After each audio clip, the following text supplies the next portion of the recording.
할렐루야. 오늘 함께 하신 여러분들을 주님의 이름으로 축복합니다. 아멘. 한 30여 년쯤 된 것 같은데요. 30여 년 전에 제가 영국에 있을 때에 잠시 출석을 했던 교회가 이제 올 소울스 처치라는 곳이 있었습니다. 모든 영혼들의 교회 이런 뜻인데 여기에 사역자가 누구셨냐 하면은 존 스토트 목사님이셔요. 아시는 분들이 계실지 모르겠는데 지금은 돌아가셨지만 이분은 당시도 그렇고 지금도 그렇고 전 세계적으로 아주 유명한 목사님이십니다. 저도 이분의 말씀을 통하여서 큰 은혜를 받고는 했었는데 지금은 이제 시간이 오래됐으니까 30여 년 전에 있었던 그 설교 말씀이 다 기억이 나지는 않습니다. 하지만 그분이 설교하실 때마다 많은 은혜를 받았던 기억이 있습니다. 그리고 또 그분이 이제 설교하는 그 교회에서 설교하시는 그런 모습들을 통해서 또 도전이 됐고 또 너무나 새로운 생각을 갖게 됐던 것들이 많이 있었는데요.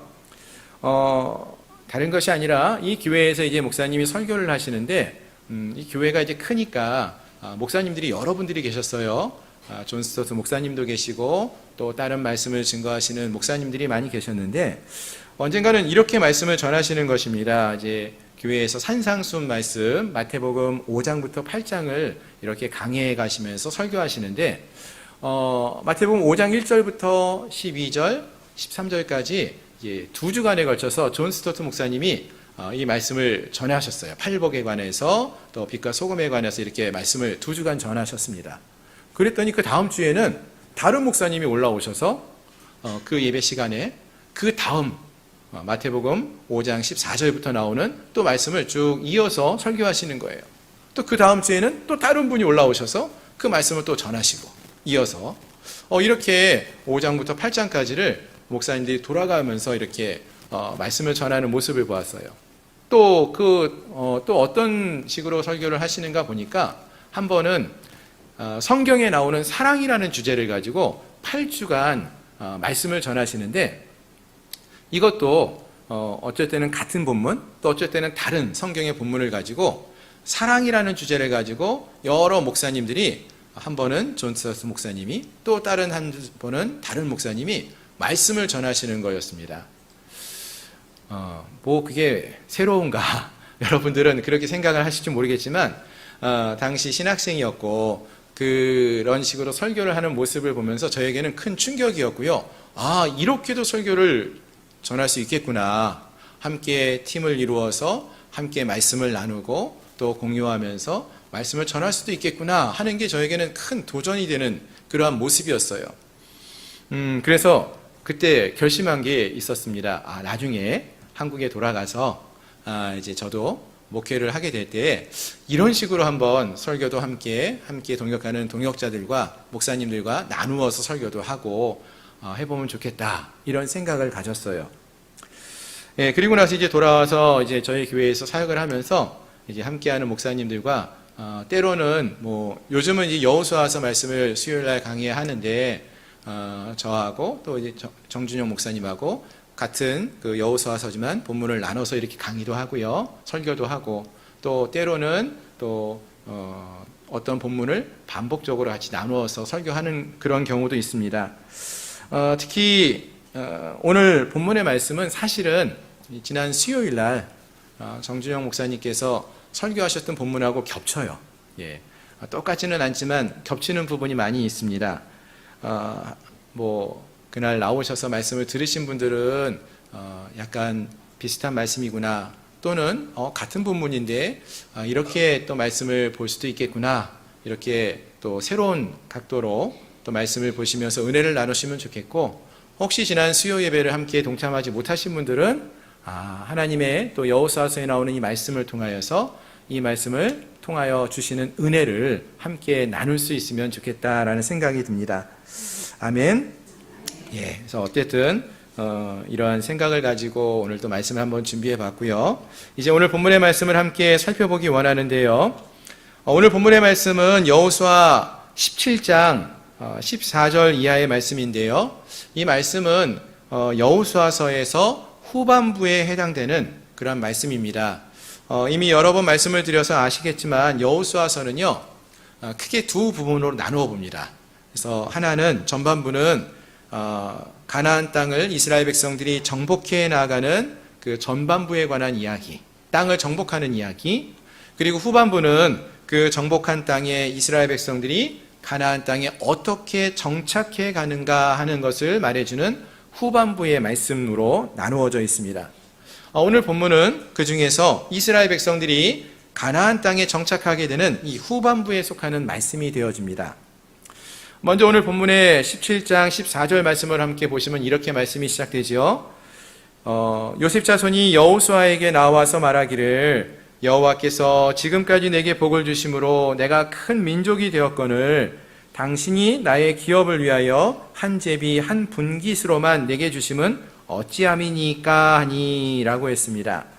자, 여기 보니까 이제 요셉 자손이 등장을 하는데요. 원래 야곱에게는 12명의 아들이 있었습니다. 그리고 이 12명의 아들이요, 훗날 이스라엘의 12지파가 되어져요. 예. 그런데 창세기에서 보시면은요, 야곱이 임종할 때에 죽음을 앞두고 요셉에게 있었던 두 아들 에브라임과 므낫세를 불러가지고 이들을 야곱의 아들로 입양을 합니다. 그러니까 손자들인데 아들로 입양을 해요. 아들처럼 여기게 됩니다. 창세기 48장 5절을 보시면은 내 두 아들 에브라임과 므낫세는 내 것이라 르우벤과 시므온처럼 내 것이 될 것이요 라고 이렇게 말을 하면서 야곱이 에브라임과 므낫세를 자기의 아들로 이렇게 입양을 한다라는 것이죠. 자, 그리고 레위인들은, 레위 지파는 원래는 야곱의 아들 중에 한 명이었어요. 그러나 하나님께서 이 레위 자손은 가나안 땅에 들어올 때에 제사장의 지파로 따로 구별하십니다. 그래서 여호수아서 말씀을 보시면은요, 이스라엘의 12지파가 하나님이 주신 이 가나안 땅을 분배받고 정착하게 되는데요, 그때 레위 지파는 이 12지파에서 싹 빠져요. 그리고 대신 누가 들어갑니까? 에브라임과 므낫세 이 두 지파가 들어가서 12지파가 되어집니다. 야곱의 12아들 그 12지파가 이렇게 이루어지게 됩니다. 자, 그런데 이제 오늘 본문에서 보시면은 이러한 요셉의 자손들이, 그러니까 요셉의 자손이니까 요셉의 아들이었던 에브라임과 므낫세 지파를 말합니다. 이 두 지파가 여호수아에게 나와서 하나님이 우리에게 복을 주셔가지고 우리가 이스라엘의 두 지파나 되었는데, 원래는 한 지파였잖아요. 요셉 지파였는데 이제는 에브라임과 므낫세라는 두 지파가 되었는데, 큰 민족이 되었는데 여호수아 당신은 왜 우리에게 한 지파에게 주는 것처럼 한 분깃만을 주느냐 이렇게 말하면서 우리에게 더 많은 땅을, 더 많은 분깃을 달라고 요청을 하는 것이에요. 어떻습니까? 여러분, 여기까지 얘기 들어보시면은 이들의 요청이 일리가 있지 않습니까? 우리가 두 지파가 됐으면은 두 몫을 줘야지 왜 한 몫만 주십니까? 이런 이야기를 합니다. 자, 그러자 여호수아가 그들에게 말을 하죠. 뭐라고 말을 하는가 보니까요.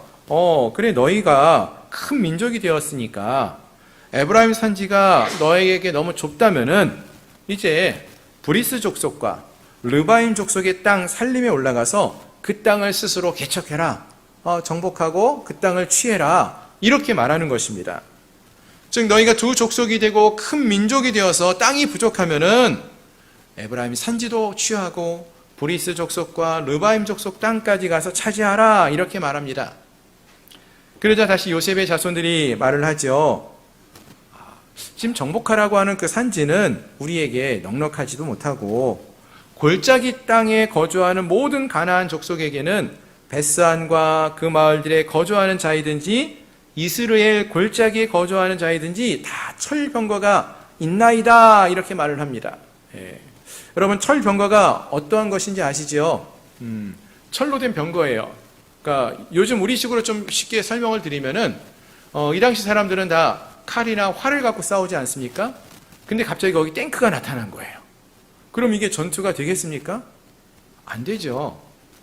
강력한 무기를 말한다는 거예요. 그만큼. 이러한 철병거가 있기 때문에 그곳은 우리가 정복하기도 힘들고 그들과 싸워 승리할 가능성도 없습니다. 이러한 이야기를 하는 것입니다. 한마디로 지금 여호수아가 말하는 지역은 정복하기가 힘든 곳이니까 거기 말고 다른 땅, 좀 더 쉽고 정복하기 쉬운 곳, 좀 더 기름지고 넓은 땅, 그런 곳을 좀 우리에게 주십시오. 이거 요청하는 거예요. 특히 여기서 언급되고 있는 이 브리스 족속과 르바임 족속이라는 사람들이 있는데요. 이들은 원래 이 가나안 땅에 거하던 족속들로서 이들이 주로 가나안 남부와 중앙 산지에 거주했던 족속들입니다. 그러니까 므낫세 지파가 차지해야 할 땅에 이들이 머물러 있었던 족속들입니다. 특히 그 중에서 르바임 족속이 있는데요. 여러분, 이 르바임 족속은요, 고대 가나안 지역에 거했던 거인 족속으로 알려져 있는 민족이에요. 바산한 옥이 큰 키를 갖고 있는 거인이었는데 르바임의 후손이라고 알려져 있습니다. 즉 이들이 주로 이제 르바임 골짜기라는 곳에 많이 거주했었는데, 이것도 므낫세 지파가 이제 정복해야 될 그러한 기업의 경계 안에 거주하는 그러한 땅이었습니다. 따라서 요셉 자손들은 결국 이러한 거인 족속이 머무는 땅, 거기에다가 철병거가 있는 그러한 곳을 정복하라는 이야기를 듣고, 그러한 것은 좀 피하고 좀 더 쉽고 편안하게 얻을 수 있는 땅, 좀 더 기름지고 편안한 삶을 살 수 있는 그러한 곳을 달라고 지금 요청하고 있다라는 것이죠. 자, 그러자 여호수아가 뭐라고 말을 합니까? 18절 말씀인데요. 우리 18절 말씀 같이 한번 읽어볼까요? 18절 시작. 그 산지도 내 것이 되리니 비록 살림이라도 내가 개척하라. 그 끝까지 내 것이 되리라. 가나안 족속이 비록 철병거를 가졌고 강할지라도 내가 능히 그를 쫓아내리라 하였더라. 아멘. 여호수아가 말을 합니다. 그 산지도 내 것이 되게 하라. 이렇게 말을 하는 거예요. 물론 그곳은 쉽고 편안한 땅은 아닙니다. 거인 족속인 르바임 족속이 머물고 강력한 무기가 있는 철병거가 있는 땅이라고 했습니다. 하지만 그곳을 정복하여서 그것도 너희가 거주하는 땅이 되게 하라, 이렇게 말하는 것이죠. 그럼 여러분, 이게 오늘 본문의 말씀인데요. 여러분, 이 말씀을 우리가 읽으면서 어떤 생각이 드십니까? 오늘 이 말씀을 읽는데 여러분 어떤 생각을 하면서 읽으셨나요? 아니, 우리에게 지금 땅을 살 만한 돈도 없고 땅에 대해서 우리 관심도 없는데 왜 자꾸 성경은 땅 이야기를, 땅을 정복하라, 땅을 취하라 이렇게 얘기하는 걸까? 이런 식으로 여러분 생각이 드셨습니까? 여러분, 오늘 본문의 이 말씀은요, 단지 땅을 사라, 땅을 정복하라, 이런 땅 이야기가 아니에요. 오늘 본문의 말씀은요, 믿음에 관한 이야기입니다. 오늘 본문은 우리에게 믿음을 말해주고 있는 이야기라는 것입니다. 무슨 말인가 하면은요, 여러분, 오늘 본문의 말씀은 요셉 자손들이 땅을 분배받는 이야기라고 했습니다. 그런데 이 본문의 앞장에 나오는 이야기, 그러니까 요셉 자손들보다 먼저 땅을 분배받았던 그러한 지파가 있었어요. 누가 먼저 이 땅을, 가나안 땅을 분배받았습니까? 얼마 전에 우리가 함께 살펴보았어요.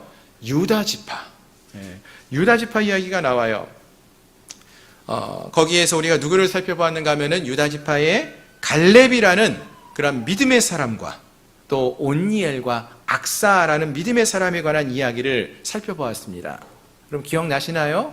여호수아서 14장, 15장에 이들에 관한 이야기가 나오는데요. 특히 14장 12절 말씀은 우리가 너무나 잘 아는 말씀이에요. 어떤 말씀이었는가 한번 찾아보시고요. 제가 읽어드리겠습니다. 그날에 여호와께서 말씀하신 이 산지를 지금 내게 주소서. 당신도 그날에 들으셨거니와 그곳에는 아낙 사람이 있고 그 성읍들은 크고 견고할지라도 여호와께서 나와 함께 하시면 내가 여호와께서 말씀하신 대로 그들을 쫓아내리이다 하니. 아멘. 이게 누가 한 말일까요? 갈렙이 여호수아에게 했던 말이에요. 그날에 여호와께서 말씀하신 이 산지를 지금 내게 주소서. 갈렙이 이렇게 요청하고 있다라는 거죠. 그런데 여러분, 이러한 갈렙의 믿음의 고백과 오늘 본문에 나오는 이 요셉의 자손들이 하는 이야기, 그들에게 주는 여호수아의 이야기를 들어보면 어떤 것 같습니까? 너무 비교가 되지 않습니까? 한 명은 이 산지를 내게 달라고, 이렇게 요청하고 있는데요. 이 요셉의 자손들은 아니 그 산지 말고 그 철병거가 있는 곳 말고 다른 땅, 좀 더 쉬운 땅, 기름진 땅, 넓은 땅 그거 좀 주십시오. 이렇게 말하고 있다는 것이죠. 특히 갈렙이 요청하는 산지가 어떠한 곳이었는가 하면은요, 헤브론이라는 곳이었어요. 이 헤브론이라는 곳인데요, 이곳에 누가 살고 있었는지 아십니까? 아낙 자손이 살고 있었다고 했죠. 이 아낙 자손이 어떠한 인물인지 아시죠? 여러분, 아낙 사람들은요, 거인의 후예로 알려져 있습니다. 가나안 땅을 정탐했었던 12명의 정탐꾼들이, 갈렙과 여호수아를 포함한 12명의 정탐꾼들이 가데스바네아에서 가나안 땅을 정찰하고 돌아왔을 때 뭐라고 말하냐면은, 그곳의 사람들 보니까 아낙의 후예들, 아낙 자손들이 있는데 그 옆에 우리가 서 보니까 우리는 메뚜기처럼 작아 보였다, 이렇게 말하지 않습니까? 큰 거인들의 후손들이에요. 여러분, 근데 이 헤브론에 이 거인들의 후손들이 있었다라고 했는데, 이 요셉의 자손들에게 주어질 땅, 요셉의 자손들에게 정복하라고 했던 땅, 거기에 누가 살고 있었다고 했습니까? 르바임 족속이 살고 있었다고 했죠. 르바임 족속도요, 거인의 족속들이라고 했어요. 그러니까 큰 키에, 골리앗만큼 큰 키에 사람들이 있었던 그러한 곳이라고 했습니다. 둘 다 그 자리에, 그들이 정복해야 할 산지에 거인들이 살고 있었다, 자리 잡고 있었다라는 것입니다. 또 헤브론은요, 그 성읍들은 크고 견고하다라고 이렇게 말해 주었어요. 그런데 오늘 본문 요셉 자손들에게 정복하라고 했던 그 땅에 거하는 자들에게는 다 무엇이 있었어요? 다 철병거가, 이 철병거라는 강력한 무기가 있었다라고 말하고 있지 않습니까? 무슨 말이죠, 여러분? 지금 이들에게 주어진 상황이요, 똑같다는 거예요. 갈렙과 유다 지파가 맞서 싸우는, 그들이 정복해 나가는 그 땅, 그곳과 요셉 자손들이 정복하기를 원하는 그 땅, 그 장소, 모든 것이 똑같다라는 것입니다. 그런데요, 85세가 된 갈렙은 여호수아에게 이 산지를 내게 주십시오, 내게 달라고 이렇게 요청을 합니다. 반면에 두 지파가 될 정도로 큰 민족이 된 요셉의 자손들은 여호수아에게 그 산지 말고 좀 더 편안한 땅이 있으면 그곳을 달라고 이렇게 요청하고 있다라는 것입니다. 그래서 여호수아가 이들에게 무엇이라고 말했습니까? 그 산지도 내 것이 되리니.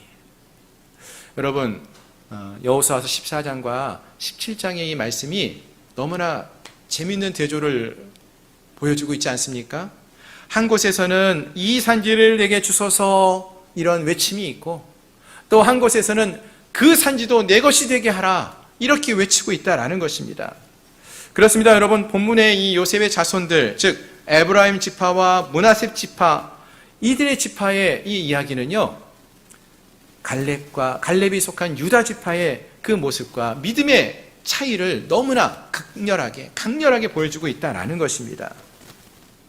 똑같은 산지가 양쪽에 다 언급되고 있는데 너무나 다른 모습으로 사용되고 있지 않습니까?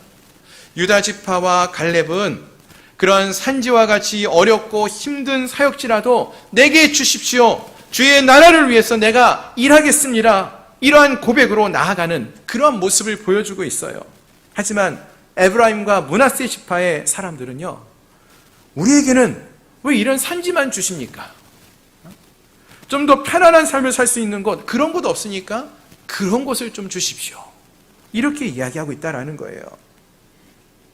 그럼 사랑하는 성도 여러분, 하나님은 어떤 모습을 보기를 원하셨을까요? 아직 남아있는 산지를 보면서 그곳으로 믿음으로 나아가는 그러한 주의 백성들의 모습을 보기 원하지 않으셨을까요? 물론 여러분, 산지는요, 어려운 곳입니다. 어려운 전투를 해야 돼요. 어려운 사역지예요. 그러나 여러분, 그곳에서 믿음의 사람들은요, 하나님을 만나고 은혜를 경험한다는 것을 믿으시길 바랍니다. 아멘. 그곳에서 하나님의 역사하심을 경험할 수 있다는 것입니다. 자, 그렇다면은 우리는 어떤가요? 여러분, 우리는 어떤 것 같습니까? 혹시 우리 앞에도 넘지 못할 것처럼 보이는 큰 산지가 놓여 있지는 않습니까? 그럼 하나님은 그때에 우리에게 무엇이라고 말하고 계실까요? 그 산지도 내 것이 되리니, 그 산지도 내 것이 되게 하라고 우리 주님은 말씀하신다는 것입니다. 여러분, 그럼 우리가 이 시간 우리가 정복해야 할 산지가 있다면 그것은 무엇입니까? 모두에게 다르겠죠. 어떤 분들에게는 그것은 하나님과의 관계 속에서 먼저 선택하고 해결해야 할 어떤 물질과 관련된 문제일 수 있습니다. 사르밧 과부가 자신이 가진 곡식가루와 기름 전부로 하나님의 사람을 접대한 것처럼, 또 가난한 과부가 그가 가진 전부인 두 렙돈을 하나님께 드리는 것처럼 하나님의 나라를 위해서 아낌없이 드리는 그런 믿음의 결단하는 모습을 보기 원하는 것, 그것이 될 수도 있고요. 또 어떤 분들에게는 믿음으로 정복할 산지는 하나님 앞에 나와 예배하는 예배의 자리를 지키는 것, 그것이 될 수도 있습니다. 내가 쉬고 내가 재충전하고 내게 필요한 시간이지만 그 소중한 시간을 먼저 하나님께 드리며 하나님과 함께하는 시간으로 갖는 것, 그것이 우리가 마지막까지 정복해야 될 그러한 산지가 될 수도 있을 것입니다. 또 어떤 분들에게는 그것이 누군가를 용서하는 용서의 삶이 되어질 것입니다. 원수를 사랑하는 주님의 말씀처럼 내가 가장 사랑하기 힘든 사람을 용서하고 사랑하는 것, 그것이 우리가 정복해야 할 산지가 될 수도 있다라는 것입니다. 왜 우리가 이런 일을 해야 될까요? 그것을 정복해야지, 그 일을 이루어야지 우리가 하나님이 주신 그 축복의 땅에서 마음껏 누리는 삶을 살 수 있다라는 것입니다. 그곳에서 역사하시는 하나님의 은혜를 누리며 살 수 있다라는 것입니다. 물론 쉬운 길은 없습니다, 여러분. 오직 믿음으로만 가야 하는 길입니다. 약속의 말씀을 붙들며 나아가야 하는 길입니다. 하지만 바라는 것은 함께한 우리 모두가 하나님의 그 약속의 말씀을 붙들고 갈렙처럼 이 믿음의 길을 걸어갈 수 있는 저희 모두가 될 수 있기를 소망합니다. 그리고 그곳에서 살아계시고 역사하시는 하나님을 만나고 그분의 은혜를 경험할 수 있는 저희 모든 성도님들이 될 수 있기를 주님의 이름으로 축원합니다. 아멘. 말씀을 정리합니다. 여러분, 우리가 부르는 찬양 중에요, 이 산지를 내게 주소서라는 찬양을 혹시 아시나요? 이 산지를 내게 주소서. 이 찬양 아시나요? 이 찬양의 가사를 아시는 분들이 많이 계실 텐데요. 이 찬양의 가사는 아시는 것처럼 여호수아서에 나오는 오늘 살펴본 이 갈렙의 믿음의 고백을 근거로 해서 쓰여진 그러한 찬양으로 알려져 있습니다. 그래서 우리가 이 찬양을 부르게 될 때마다 왠지 우리에게도 이런 갈렙과 같은 믿음이 있으면 좋겠다, 이런 생각으로 이 찬양을 부르면서 참 은혜롭게 부르게 되는 그러한 찬양입니다. 그런데요, 제가 언젠가 태국에 선교 여행을 갔었는데요, 그곳에서 계신 선교사님을 만나고 그분이 이 찬양을 부르는 이 노래를 찬양으로 부르는 것을 듣게 되었습니다. 물론 이 선교사님이요, 아주 뛰어나게 찬양을 잘하시는 그런 분은 아니셨어요. 그런데 이 찬양을 부르시는데 너무 은혜가 되는 거예요. 그 어떤 때보다도 이분의 찬양에 참 은혜가 넘쳐 흐른다, 간절함이 있다, 이런 생각이 들었어요. 왜 그런가 했더니요, 이 선교사님이 이제 태국에서 사역을 하시는 선교사님이신데, 이분이 사역하시는 곳이 태국의 동북부 지역이라고 했습니다. 이 동북부 지역의 그 이름이 뭐냐면요, 이산이라는 지방이에요. 우리나라 경상도 지방이 있고 충청도 지방이 있고 강원도 지역이 있잖아요. 그처럼 이 태국의 동북부 지역을 이산이라고 부른다는 거죠. 그러니까 이곳에서, 이산에서 이분들이, 이 선교사님 사역을 하십니다. 근데 어느 날 이분이 찬양을 부르는데 뭐라고 부를까요? 이산 지방을, 이산지를 내게 주소서.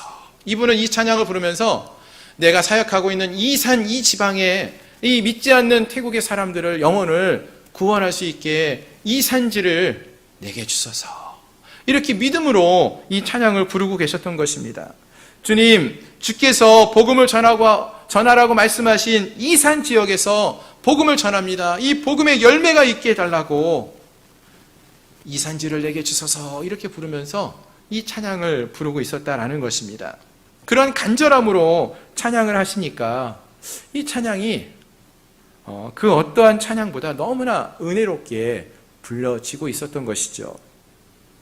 바라는 것은 저희도 이 찬양을 이런 마음으로 함께 불렀으면 좋겠습니다. 하나님께서 허락하신 산지들이 있을 거예요. 물론 좀 더 편안하게 우리 신앙생활도 할 수 있고, 또 우리가 걸어왔던 그런 삶도 살 수 있어요. 하지만 아직도 우리가 정복하지 못하고 해결하지 못한 산지들이 있을 것입니다.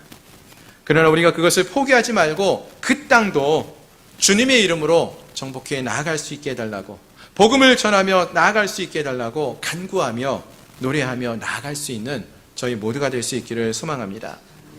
그렇습니다. 여호수아는요, 오늘 본문에 요셉 자손들은 평지를 바라보고 있었어요. 근데 여호수아는 그러한 요셉 자손들에게 평지가 아닌 그 산지도 내 것이 되게 하라, 이렇게 말씀하셨습니다. 무슨 말입니까? 이들에게 너희들 쉽게 살려고 하지 말고 힘들게 좀 살아봐, 이런 얘기인가요? 고생 좀 해봐, 이런 얘기일까요? 여러분, 여호수아도요 요셉의 후손인 거 아십니까? 에브라임 지파 사람이에요. 내 민족, 내 지파 사람들인데 너희들은 특별히 좀 더 고생해야 돼 하고 산지를 정복하라고 말하는 것일까요? 그렇진 않아요. 그럼 무슨 얘기입니까? 이 산지가 내 것이 되어야 한다, 이 산지도 내 것이 되게 하라, 이거는요 진정한 믿음의 삶을 맛보라라, 너희가 진정한 믿음의 삶을 살아보아라, 이 이야기예요. 그곳에서 하나님과 함께하는 기쁨을 누려보라는 것입니다. 이 산지를 정복해 나가면서 그곳에서 역사하시는 하나님을 만나라는 거예요. 왜요? 내가 할 수 없기 때문에 그 강력한 거인들, 그 강력한 철병거를 내 힘으로는 무너뜨릴 수 없으니까 하나님의 도우심을 구하며 나아갈 수밖에 없습니다. 하나님의 은혜를 경험하라는 이야기인 것입니다. 많은 경우에 사람들은요 예수를 믿으면 복을 받는다는 이야기를 듣고요 복 받는 삶을 살기를 소망합니다. 물론 예수를 믿으면 복 받습니다. 아멘? 어떤 복을 받죠, 근데? 예수를 믿으면 복을 받는다고 했는데 어떤 복을 받습니까? 단지 세상이 말하는 편안한 삶을 사는 것을 말하지는 않는다는 거예요. 예수를 믿고 받는 복이라는 것은 세상이 말하는 그러한 편안한 삶을 사는 것을 말하지만은 않는다는 것입니다. 굳이 비유하면은요, 사람들은 평지를 걷고 싶어하고 평지를 누리고 살고 싶어하지 산지를 오르는 것을 좋아하지 않습니다. 그러나 여러분, 산에 오르는 것에는요 산을 올라야만 누리게 되는 많은 유익들이 있는 걸 아십니까?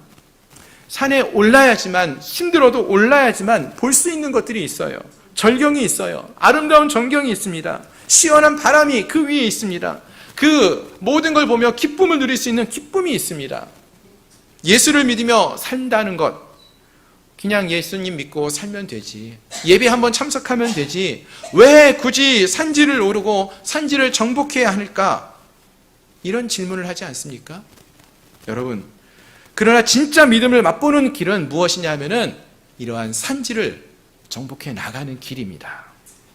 진짜 하나님이 살아계심을 이 시간을 통해서 우리가 알아가게 되고요, 그 하나님의 사랑을 경험하게 되고 진짜 믿음의 사람이 되어간다는 것입니다.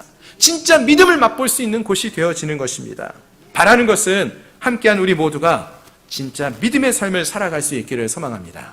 한 주 한 번 예배 나와 하나님을 예배하는 것으로 만족하는 자들이 아니라 우리가 이제 이렇게 외치며 나갈 수 있기를 바랍니다. 주님, 내게 이 산지를 주시옵소서. 내가 아직 정복하지 못한 내 삶의 믿음의 영역을 주님 정복해 나가기를 소망합니다. 그곳에서 역사하시는 하나님을 만나고 그분의 은혜를 경험할 수 있는 우리 모두가 될 수 있게 해달라고, 그러한 마음으로 기도할 수 있는 저희 모두가 될 수 있기를 소망합니다. 아멘. 우리 이 시간에 함께 찬양하고 같이 기도하는 시간 가지면 좋겠는데요. 아까 말씀드렸던 주님이 주신 땅으로 이 산지를 내게 주소서라는 찬양, 우리 화면을 좀 띄워주시고요. 함께 찬양하고 또 믿음으로 함께 기도하며 나가면 좋겠습니다.